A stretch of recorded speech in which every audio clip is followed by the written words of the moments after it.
Pranam doll, how are you? I hope you are all fine. Let's talk about the Rajnigandha, also known as the tuberose plant. The tuberose has two kinds. First, single petal or double petal. In our garden, we have both. But some Rajnigandha plants do not give much flowers. If you're the one who's facing the same problem, you're in the right video.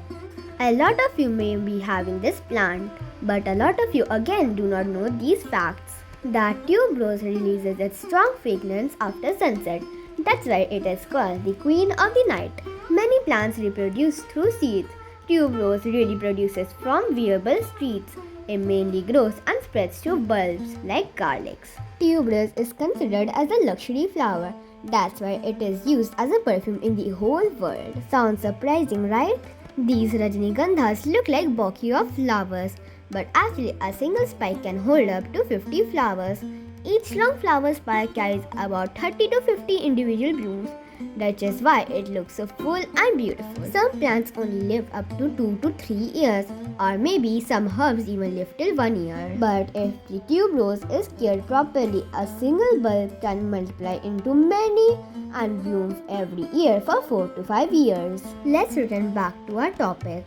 How to get repeated flowers from tuberose. Cut the old flower spike properly. After the flowers dry, cut the spike from the base. If you leave the spike, the plant wastes energy and won't flower again. Not only spike, but you have to also remove the damaged leaves. Second, give strong sunlight.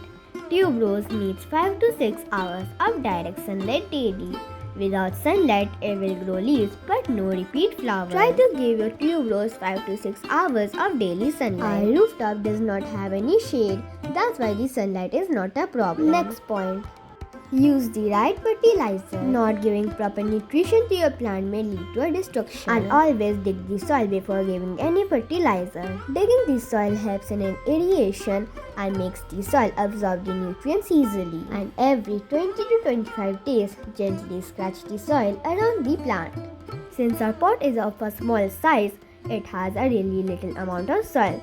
So my mom does a tip. She removes the topsoil and adds some kitchen waste compost like she's doing in the video.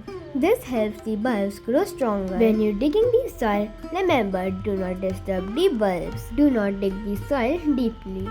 Tuberose bulbs multiply and prepare new spikes if it left undisturbed. Coming back to the main topic, what kind of fertilizer does my mom use?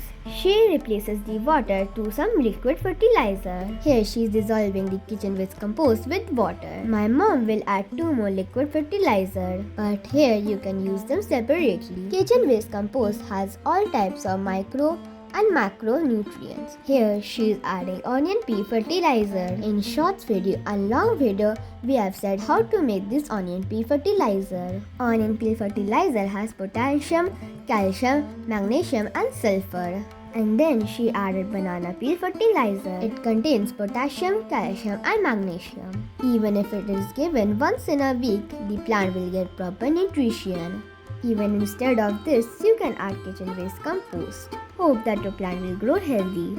And oh, do you watch a shorts video? If you watch it, tell us whether you like it or not. Hope you like this video. I prefer you practice organic gardening as it will save on nature and soil. That's all for today. Bye bye.